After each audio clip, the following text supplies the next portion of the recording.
On se retrouve cette semaine dans votre rubrique numérique où j'ai le plaisir de retrouver Stéphane Corr. Bonjour Stéphane.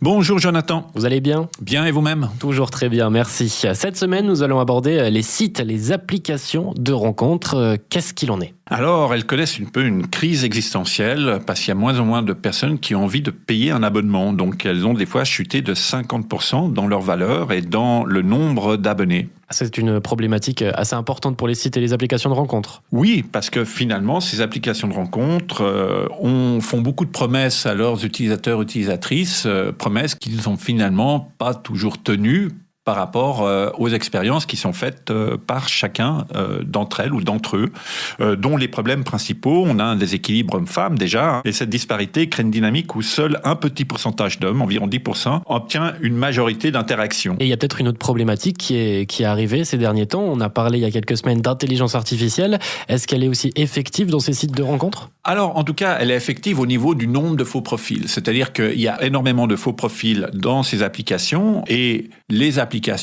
ne gèrent pas très bien cette problématique parce que éliminer les faux profils, c'est éliminer un certain nombre d'utilisatrices ou d'utilisateurs. Ça crée un sentiment d'insécurité pour les femmes et ça crée aussi une déception pour les hommes.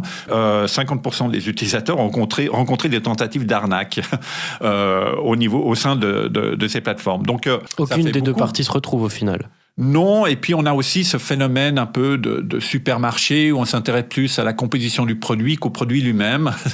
Et la notion de produit est tout à fait effective sur les sites de rencontres où des fois la multiplication des demandes crée en fait l'ambivalence du choix dans le sens que plus trop de choix est une difficulté de choisir et qu'on va absolument essayer de se concentrer sur la meilleure personne qui pourrait être celle avec laquelle on matcherait sans prendre le temps d'explorer finalement les relations qu'on pourrait avoir dans la réalité. Donc, il y a un peu un mensonge, il y a un peu un emballement qui peut se faire et finalement, il y a une très grande frustration qui peut ressortir de tout ça. Du coup, est-ce qu'on arrive à la fin des applications de rencontres ? Comment réagissent les développeurs ? Non, on n'arrivera pas forcément à la fin. Après, il va y avoir une remise en question de ces applications, une meilleure qualité des données et de la manière dont elles sont traitées.